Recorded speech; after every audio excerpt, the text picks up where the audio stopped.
This is my Lego medieval village. I have no motivation right now.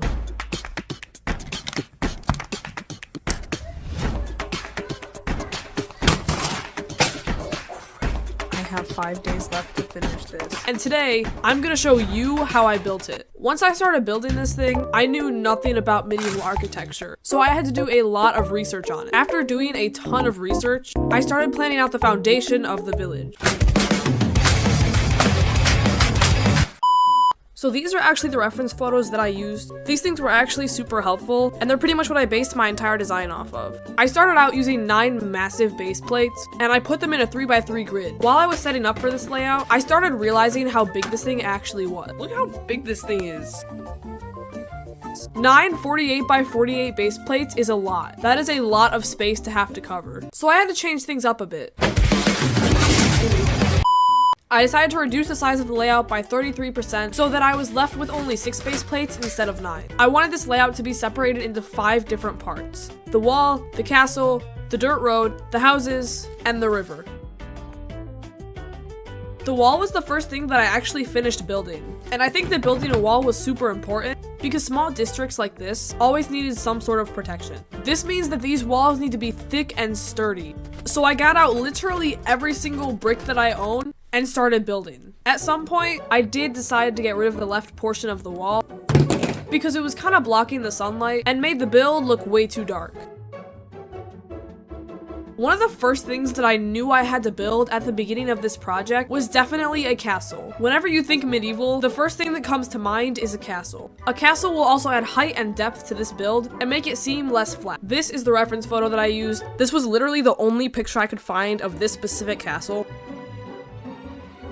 The dirt road actually wasn't planned in the first place. I built this road to take place of the left portion of the wall so that there was a way to get in and out of the village. Since the dirt road is pretty flat, I decided to add little trees, flags, and this rock.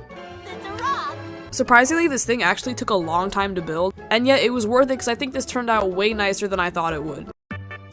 The houses were one of the most important parts of this build, and it's super important that I get their style just right. However, finding the right models for these things was not an easy task. I constantly went through tons of failed attempts while trying to build these houses. But I kept trying and finally ended up with a model that I could use for this build. For this build, I ended up making 32 total houses, and every single one of them was heavily detailed.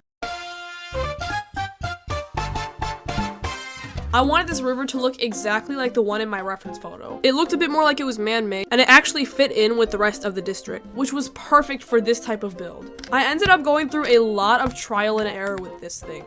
Getting the right height for the seawall and getting the color right was very difficult, but I was up for the challenge. I went on Bricklink and I found these 2x6 dark blue plates, and they were perfect. Once these things came in the mail, I got straight to work. And putting these things on the river actually brightened the build up completely. For the landscaping of this build, I used a variety of dark green grass, leaves, dirt, and stone. The medieval style is very rugged and worn down, so I used a lot of darker colors to sort of give it that medieval style. And this strategy did end up working out. However, I did end up having to add some brighter colors later on. To brighten this thing up, I added light green throughout the land and added a small pond beside the castle. The final step to completing this project was to add 2 small trading ships. These things will add a bit of spice to the river and make it seem less flat, which seems easy, right? No, you're wrong! For some reason, these things literally took so long to build. One of the models that I made was actually bigger than the castle, which is not realistic at all. So I was literally constantly rebuilding these things. At first, I did want them to be sailboats, but after doing a bit of research online, most medieval ships were not sailboats. They were actually trading ships, because obviously Amazon did not exist in those times. After completing these 2 little boats, I am officially done with this amazing project. Even though this thing was a huge challenge for me, I actually had a lot of fun building it, and I'm very happy with its final results. Focus, please. This camera won't focus, but I don't care. Quick side note, this thing took 130 days to build.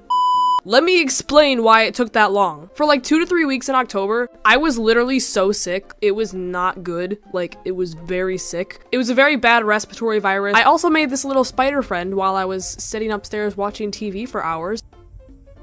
So that's kind of why it took so long. I started July 15th. I finished it like November 21st, kind of. It was the 20th or the 21st. So yeah, that's it. I hope you enjoyed this video. I enjoyed making it. I'd like to make a behind the scenes video, but I can't promise anything. So that's it. Goodbye. I'll see you later. Peace out.